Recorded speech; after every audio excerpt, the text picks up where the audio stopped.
Hello, everybody, and welcome back with Keone Stevens, Coach Sean, with another one of our industry talks. And I have a guest today that I'm so excited to talk to too, because I get to talk to royalty today.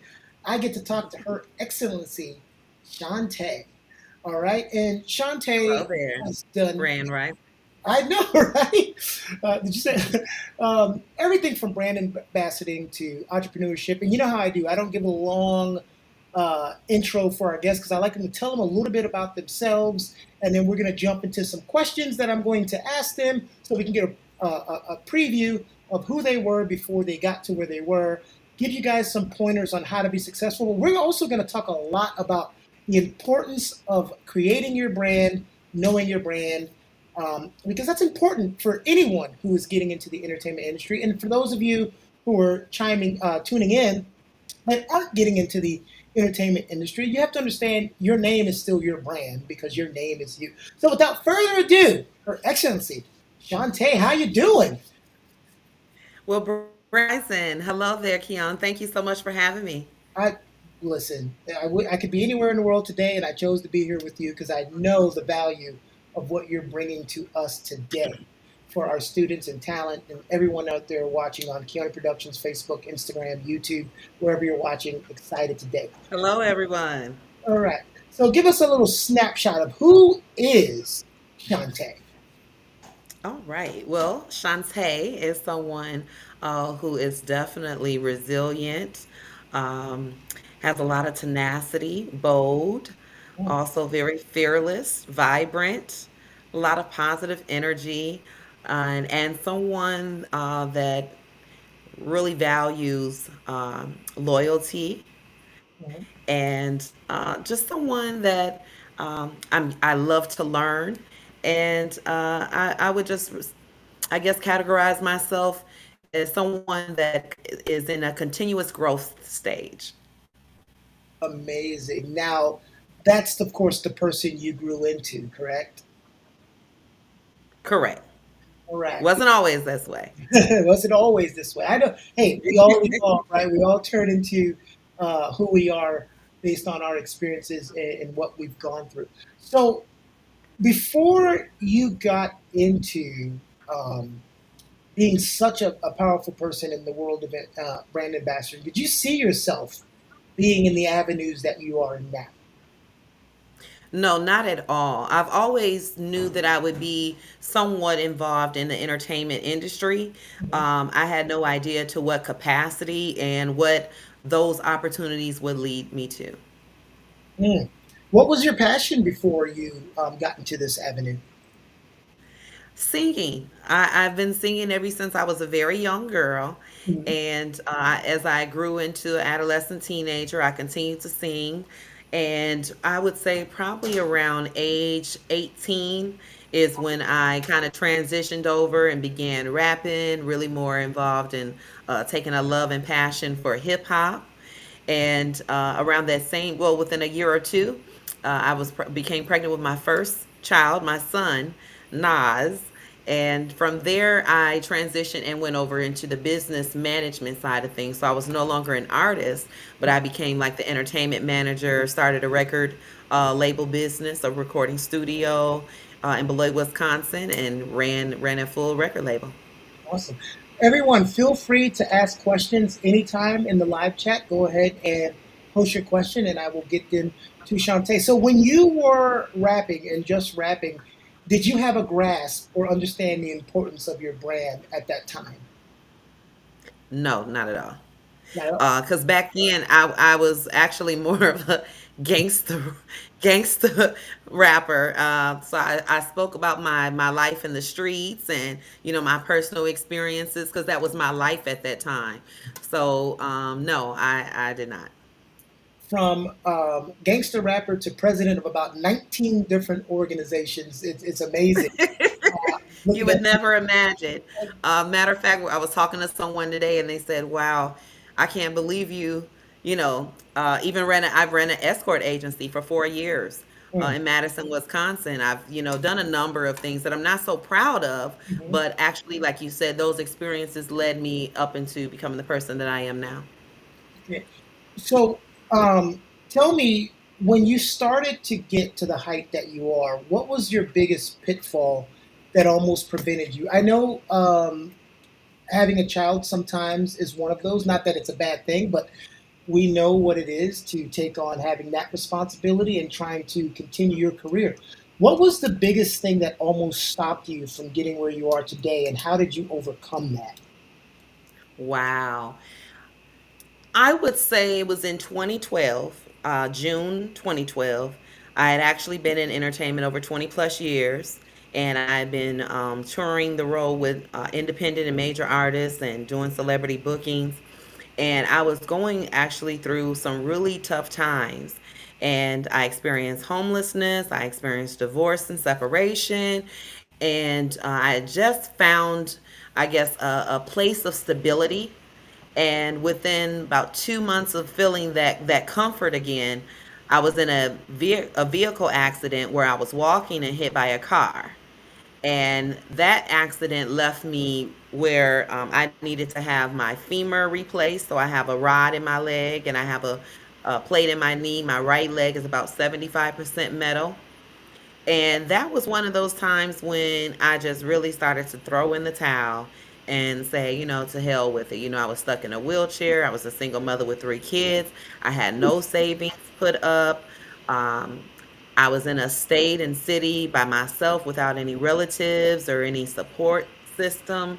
And I remember being in the hospital, and my mother and my sister had traveled down to Atlanta and were at and came into my room, and my mother said, "Okay, well, when you get discharged from here, we have all your things packed up and ready to move back home."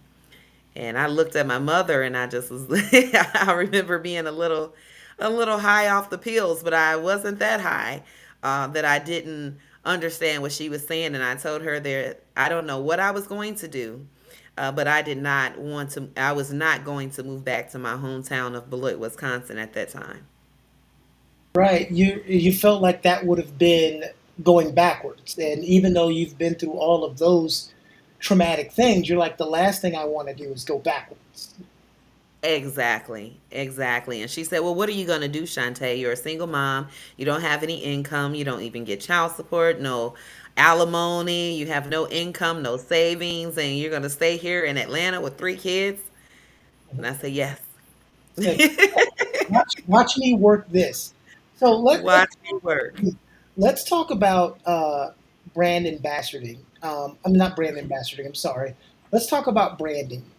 We talk a lot about social media, knowing that you are a brand based on your name. So can we start off by talking about how important it is to understand your branding?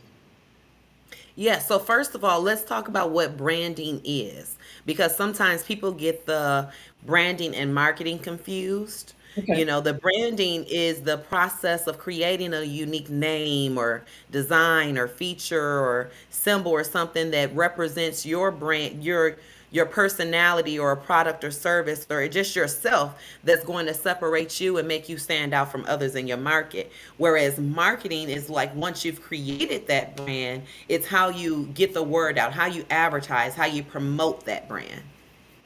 Okay, and I think that that's the thing that people don't understand. Like they don't understand that everything you do, you're advertising yourself, right?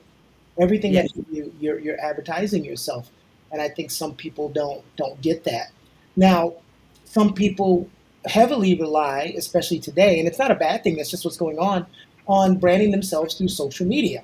We just can't help it. That's just the thing, and not understanding that what they post or say affects their brand. Oh, Um, absolutely. when you have clients that you've had that you've worked on with branding, is scrubbing their social media part of it? Yes, absolutely. Going back through, deleting, and erasing posts and trying to put in, posts that match and align more with the strategy that you're implementing definitely is part of the process. Yeah, because I tell people all the time, just deleted my Twitter because if you've had a social media account, like Twitter's been around forever, if you have a social media account that's been long, you always have to scrub it because something you said today, which could be perfectly normal, 10 years from now, that might not be a perfectly normal thing to say. So, No, I, and not only that, but you have to know that even though you may go back and erase or delete it from your accounts, Somebody else. there's not to say that someone else may have not already screenshotted or saved it or archived it, or that it's not already floating out there on the World Wide Web and may be able to come back and bite you in your butt later down the line.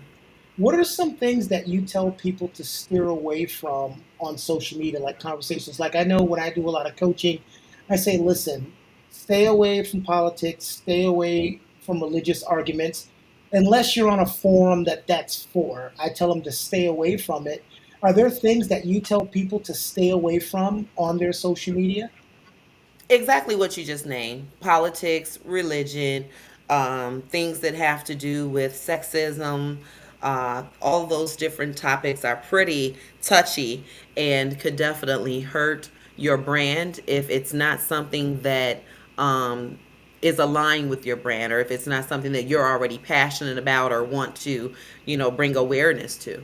Right. I mean, if you're an activist, that's one thing, but if you're out here and that's not the lane you're going on, you need to not have those conversations so openly if that's not doesn't align with your brand. And you talked about alignment a lot. So she has talked about understanding what you want to be as a brand, and then making sure that the things you do align with that brand. Is that a good summary of what you just talked about? Oh, yes, perfectly well. So when I'm creating things, or when I'm looking at what type of events I want um, to involve myself with, or what type of clients I want to work with, I'm always looking at, is this going to be good for my brand, or is this going to hurt my brand? There was an artist not too long ago, last year actually, that I was entertaining working with, a hip hop artist. And I had a lot of resources that actually could have helped to kind of revamp his career. But because of his past and the reputation and the brand that he had gained for himself or developed for himself, I had to actually decide against representing him, and I'm so glad I did, because because it was a hip hop artist that I've always admired. I told you I'm a hip hop fan, so the chance or opportunity to work with this specific artist came, and I was really entertaining it, and I'm just so glad I didn't, because at the end of last year and the beginning of this year, that same artist had a lot of videos on the web that were just like so demeaning, so disappointing and embarrassing. And one of my business partners texted me and said, "Aren't you glad we didn't do that deal with him?" Wow. Are there any? And of course, we're not going to go people by name. Um, we just talked about someone that you hope to represent, and it turned out that was a good thing. Is there anyone out there, you don't have to say by name, that you had second thoughts of representing, and then afterwards you were like, why didn't I represent that person? Well, I actually never, no, I can't say that, but there was this one artist, and I can say her name. Okay. And her name is Tink, Mhm. from Chicago, Illinois. Mhm. And I had heard Tink's music. My children were playing her, my nieces, and in my family, I was hearing her name a lot. And we're from the Midwest, so she was becoming very popular. And I just became an A&R at Big Cat Records, and I went to my I guess my boss, you could call him. And I was like, hey, I have this new artist. I think she's going to be really good. I think we should, at least talk with her and sign her. And at that time, I guess he felt like I was still new to the game, and he did not trust my judgment. And to this day, Tink is still running numbers around some of the artists and things that they've ever had on that label Awesome. independently. Independently. That's pretty good Yeah, stuff. I got she's on done some really impressive things. Awesome, amazing. That is an excellent story. I got on the screen right now some of the awards you've been awarded with, and I see the one that stands out the most to me is the Innovation Award because I always like innovation of people. Can you tell me about that award when you received it? Well, I didn't receive the award for the innovation. I was nominated for that one. Is that the Wisconsin Innovation Yes, Award? yes, yes. Yes, so I was nominated for that one. I am, as far as I know, to my knowledge, the first Black tech business owner in my hometown of Beloit, Wisconsin. I created an application called Quick Care, and a company called QwikTrips. We also have an application that was simultaneously developed with the students from the University of Wisconsin Parkside called the Help app, which stands for Highway Emergency Locator Platform. So I've created the Quick Care app first, and then after learning of a social injustice that was happening to one of the black-owned towing companies there in Wisconsin, I decided to look for ways to develop the Help app. Okay, awesome. I love that. Nominations are just, I mean, to be nominated for something is a blessing. To win Thank you. Yes. is a bigger blessing because that's people recognizing the work that you're doing, right? That's people recognizing Right. the work that you're doing. Let's So talk. I definitely appreciate the recognition, No, of course. I mean, it's lovely. especially from my home state. Yeah, that's. I was gonna say that's the beautiful thing. Yeah, That's the beauty absolutely. to be recognized in your home state because that's where you started. That's where you came from. Um, let's talk about balancing because someone asked a question. It wasn't in the live chat, but it was an email of someone who said they couldn't be here named Melissa. They said, I'm finding it hard to balance my social media branding and taking care of my family. I'm a single mom of four kids and I just can't find the time, but I understand how important it is. How can I balance that time? Oh, great question. To whoever sent that email, that is very common. A lot of people find that social media is another job, and it definitely is. But thankfully, we have a lot of different digital tools now that are making it much easier and can make us more productive and save us a lot more time. So I would advise that person to, one, set aside some time, possibly monthly or weekly, where they can create a social media calendar and then use platforms such as like Chat GPT and Canva and what's the other one that I wanted? Hootsuite. Those three digital tools alone can help her to create the content for her social media, the graphics and the graphic design for her social media, as well as schedule it out. And Canva can also help her to create a calendar. That is a great question. It was from Melissa. I don't. That's all I got in the email. Those of you Well, who hello, Melissa. those of you watching live, feel free to ask questions as well. Um, that's good. You gave us some scheduling ones, and I think a lot of people don't understand that there's apps out there that will schedule it for you. Okay, Yes, Barbara. and there's a lot of different applications that are being developed, especially with the artificial intelligence. So my partner and I actually came across one several weeks ago. We did a demonstration on it. It's called Amy, which I can't remember the second part, but it's artificial intelligence. Mhm. And what it does is it helps you create. You can, excuse me, actually enter in information about your brand, upload logos and things of that nature, and it will actually create 1 to 3 months of social media content for you within minutes. Awesome. Barbara asks, and Barbara, I don't know if we need a little clarification, but I'm not the expert. She says, "How do you create a brand that would be independently?" Oh, I'm sorry. How do you create a brand that would be independently? Where do I start?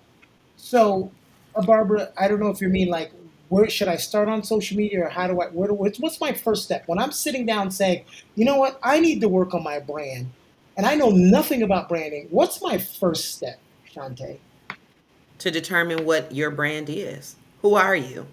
What is it that you want to be known for? What are you creating? What are you selling? Is it a product? Is it a service? Is it you? Is it your personality? Is it personal branding? Are you branding a product or, creating a company? So those are all things that the first steps to determining exactly, what is it that you are trying to create into a brand. Mm. You know, one thing I talk about in our branding classes or preps that I've done is don't just jump on products. We got a lot of people on social media. They're always, hey, if you post this shampoo, we'll pay you $400 every time you post it. And that's something that's easy to jump on. I always tell them, well, what is that shampoo? What's the research on that? Because when people's hairs start falling out, Now you're going to become the shampoo hair fallout lady, and no other bigger brand's going to want to touch you because you're You associated. should never market or sell or promote anything on your social media that you have not tried and sampled for yourself. Y'all heard that advice. It's not just me saying it. Christy, hey, Oh, I'm sorry. I was Christy. looking at the bottom Oh, too. no, no, you're Yes, fine. if you have never, because we live in a world now where people are buying from experience. They're buying from testimonies, from reviews, from ratings. Like even before I go to a restaurant, I pull up online. I'm looking at the ratings. I'm comparing it to others. I'm pulling up the comments, and I'm looking to see what did other customers, what were their Mhm. experience, how did they feel their food tasted, how did they feel the service was. So these are all things that I think a lot of people do now. So I think it's very important. You know, it's so funny that you said that. If you do that enough, you get so proficient. I can tell by reviews where it's a legitimate complaint or if this was just a difficult customer. I can tell based on the customer's Yeah. comments. I can go, you know what, you're just difficult. And Yep. then I can go and say, okay, that's a problem for that restaurant. So if you do it enough, you become proficient in telling which reviews are legitimate and which ones are like, you're a little Yep. difficult. Let me go back to Chrissy's question. Chrissy says, is it okay to post at least once a week on social media and then later grow to posting daily? Absolutely. But when you post that once a week, make sure that, and hello, Christy, brand rising to you. Make sure that it's something of value for those who are following you. So you want to provide something that's going to keep them on the edge of waiting. Well, what is she going to give us? Or, yeah, what is she going to give us next week? So that way you kind of keep them engaged. But if you're just randomly posting things that have no value or have no information or no resources or a call to action, then it's really in vain. Yes. And again, it all goes back to the first thing she said. What are you trying to brand? Who are you? Are you trying to brand yourself as an actor, a model, an artist, a businesswoman? Because we have different types of people that are going to be watching this video. Are you a comedian? Are you heavily into voiceover work? Are you trying to brand a clothing line? What is the personality of your clothing line? Is it business casual? Is it business? Is it, streetwear? So it's determining who you are, and you got to remember, branding simply means what you want everyone to know you by, and what you stand by, and what you stand for. Am I wrong in that assessment? No, you're absolutely right. And another thing I just wanted to point out is when you are posting, make sure that, goodness, I was right on the tip of my tongue what I wanted to say as you were speaking. I talk too But much. I'm sorry. no, it's okay. It's okay. I'm sure it'll come back to me. Mhm. That's me. Sometimes I gotta shut my big mouth and let you talk, right? No, sometimes our brain gets moving so fast. Right. That usually happens when I'm having fun. Yeah, So yeah. tell me, what was the client or project that you did to where you say, you know what? I finally made it to where I want to be. Not that you finally made it and you've reached the pinnacle of success, because we're always trying to get higher, right? But what Right. was that? Oh, and Christy says thank you. Oh no, and I thought about what it was I wanted to say. Okay, go ahead. Be intentional when you post. Mm, Always have an intention of what call to action, what reaction, or what action you want, what emotion you want to, get from the people that you're posting to, your target audience. So be intentional also when you post. Ooh, here's a question I get all the time, and I understand this, Barbara. Barbara says, "Do you create a brand from your profile, or do you just randomly just use quotes?" So I always tell people this: if you're going to use quotes, like when I go to someone's Instagram and they've got a picture of like Morgan Freeman with his quote, I said, why don't you post a picture of you, use the quote, and credit the person who made the quote? Mm-hmm. Use Hmm. yourself. And I always say things like, if you're going to post a picture of you cracking, making an omelet, don't just post a picture of you making an omelet. Put something inspiration in there. It can be cheesy. Something like, to achieve success, sometimes you've got to break some eggs. That's extremely cheesy. Right. No, you're right. Yeah, but at least you're putting like something inspirational, kind of motivation that people can see instead of just posting your pancakes that you had that morning. Right, and you don't want to brand the quoter. You know, you want to brand yourself. You want to brand your product, and you want to brand your service.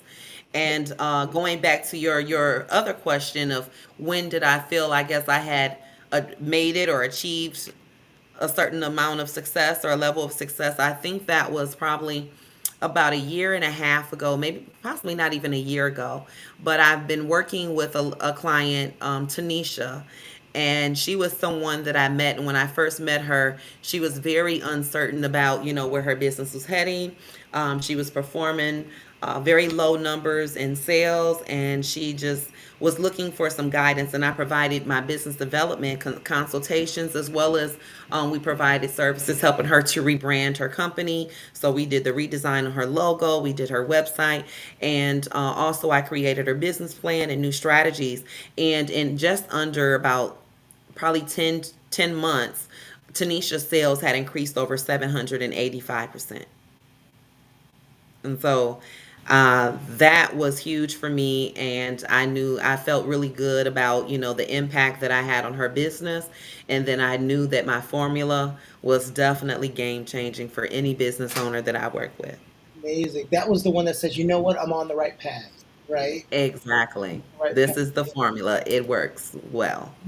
Because you have clients who come and they'll ask you the things to do, and you'll work with them, and some will listen, many won't. Yeah. They won't take the action. They'll, even if they pay you to tell them what to do, they will do the opposite, or do things. And then when they don't get the results that they want, then Ah, it's like, oh well, possibly that's why you didn't get the results, because you didn't do what I've kind of laid out for you, and thankfully Talisha, and I tell her this all the time, she is one of my star clients.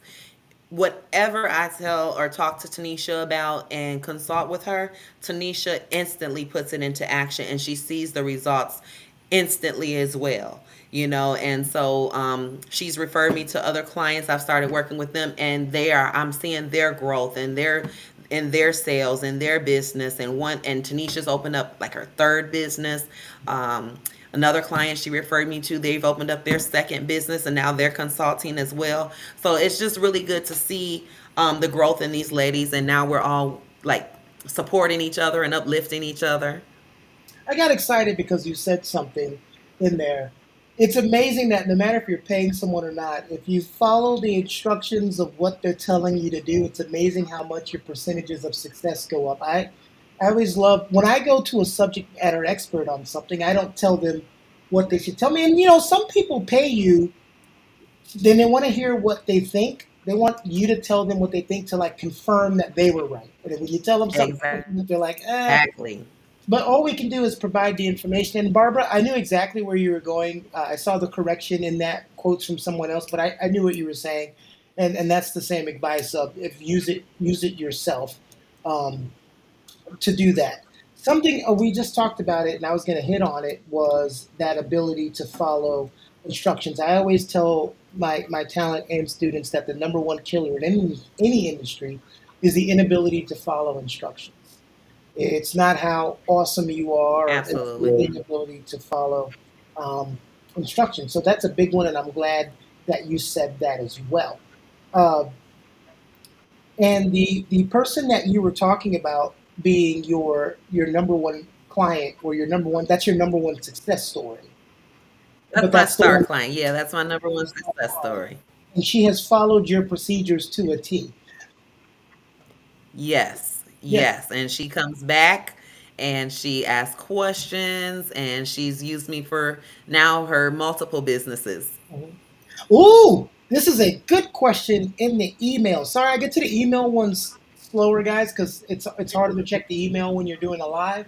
So if you can come on live and watch and live comment, it'll be faster. But they said, how difficult, and this is an open-ended question because it depends on what you did. Hmm. How difficult is it to rebrand if you've done something that has compromised your brand? Ooh, it Hmm. really depends on what you did. I It really does depend on what you did, because I've worked with celebrity artist Mhm, and in the music industry. mhm, And because of, certain stories or things associated with them, we've had to kind of come in like Olivia on show on that when she cleans up everything. I can't think of the show's name right now. Olivia Pope, I think it is.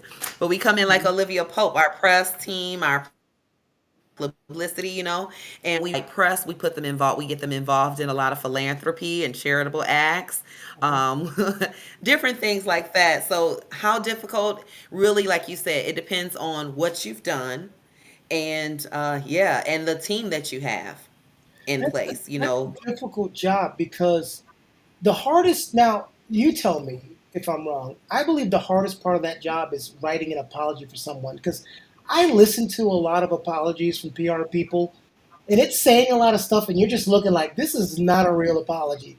That's a hard thing to do, to write an apology for someone and make them sound authentic and that they mean it. That seems really hard to me because we do watch a lot of people do press releases and do their PR apology, and it just sounds either robotic or non-sincere. So I'm like, how does that work? That part. Well, you gotta have great writers. You gotta have a great publicist. You Mhm. know, if you have someone who's not as experienced, or if they're not a great writer, or if they're just a person who maybe doesn't have a lot of compassion or empathy, they most likely can't become a great writer to really put themselves in that person's shoes to write a great apology. When you're being a writer, or if you're a writer, you have to be able to put yourself in that character. You could also have the effect of, hey, I mean, in the acting industry, you could write the greatest script in the world. You get terrible actors; it may not be good. So you might write Right. the greatest apology ever, but if that person that's I would reading it agree. doesn't really believe in the apology or doesn't on their side doesn't have is truly not empathetic, then that apology may not come out as correct. So I guess I see both Right. sides now. I'm glad you The explained two-way that street. to me. Yeah, it is a definitely two-way street. Do you have that conversation? Like, what's the type of conversation you have with that person when writing the apology, or do you just write it?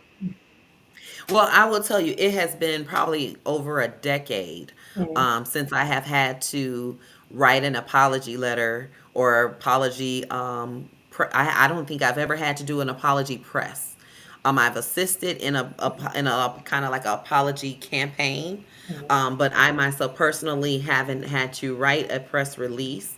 I have done emails, and I've been in meetings where I've had to smooth things over. Mm. That's a good thing, though. I guess that's a good thing. You haven't had the right one in a decade. That means your clients stay out of trouble. Well, yeah, yeah. Because for one, I don't do a lot of music representation anymore. More of the business that I do now is in business formation, branding, um, digital marketing and solutions and automation, global expansion, and then crowdfunding. So I'm a crowdfunding consultant. I teach on the power of crowdfunding in order to help bridge the racial wealth gap, specifically for women and minority businesses. And so I just kind of am not as involved in the entertainment industry as I was when I was a lot younger. However, the roots that I established in the music industry has actually allowed me, one, to become a stakeholder in a new global music distribution brand called Maverick Global Distribution. Also, I am a stakeholder in a platform called Click TV, which is a platform for content creators to distribute their films and television shows.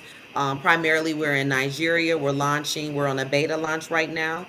So I'm still very involved, but more on the executive level of creating platforms to empower and enrich the creators and the contributors. Amazing. Sorry, when I turn my head, I'm not ignoring you. I'm always checking the chat and Oh, you're good.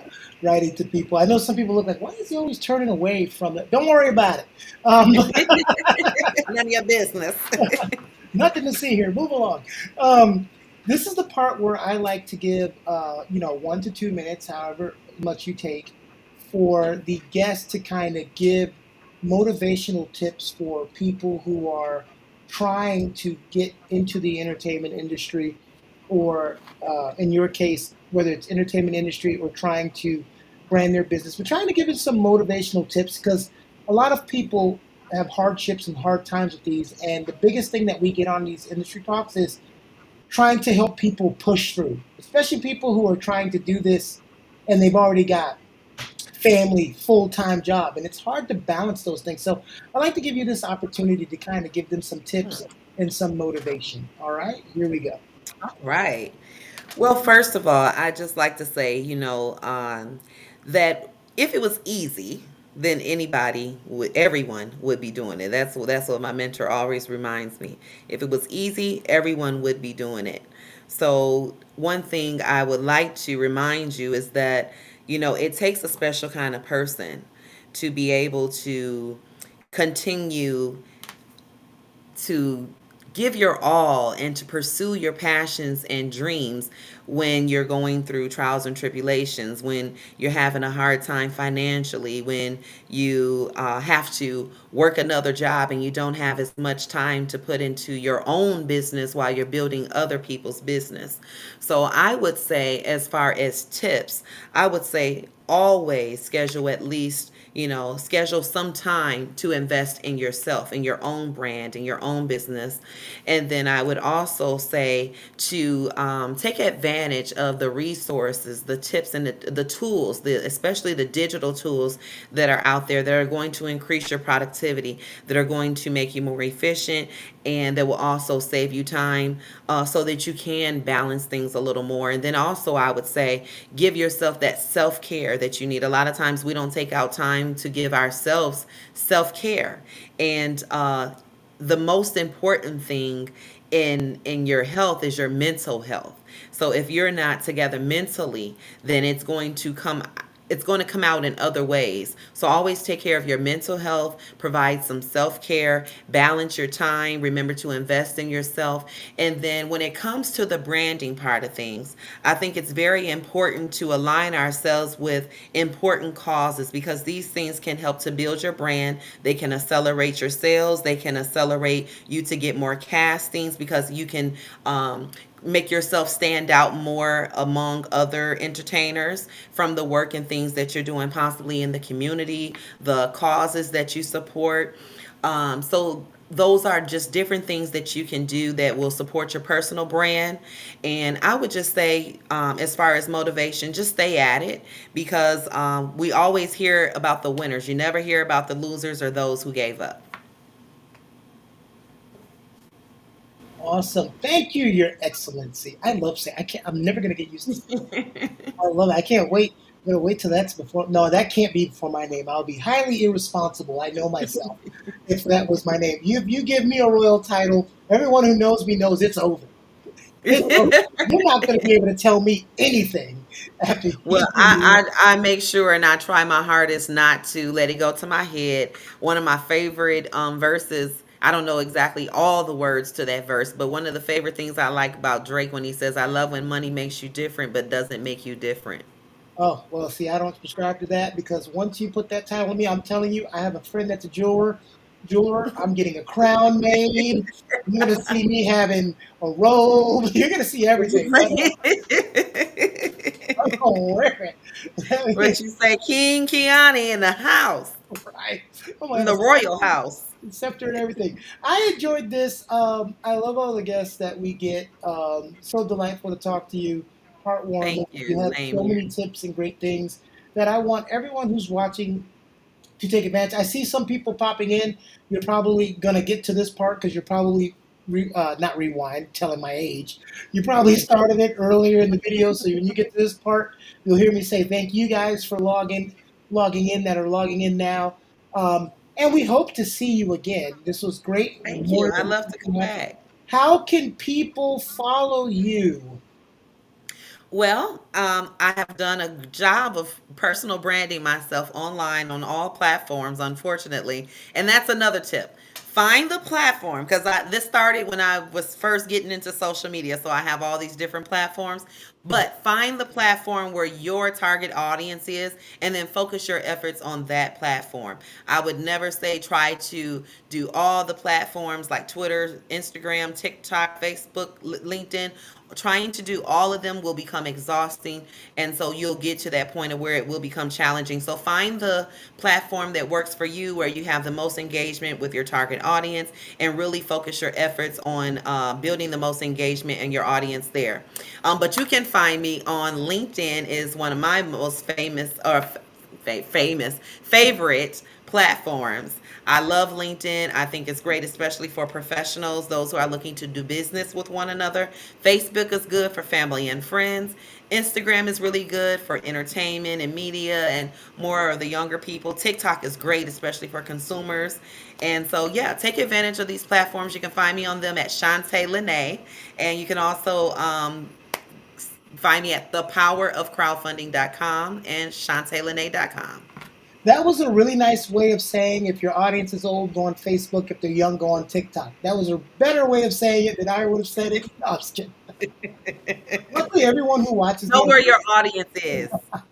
luckily everyone who watches this, Shantae knows I'm a fool, so it's okay. Well, thank you guys for watching Industry Talk. We're gonna see Thank you for you. having me. Brand Rising, everyone. I love to talk with you Awesome. and Thank you. help you with your careers. Oh, yes, definitely follow her and ask questions. And she will be back. And also, we have coming up some excellent, excellent guests. Barbara Nixon says, thank you for your insight. Christy, You are welcome. You are all welcome. Thank you.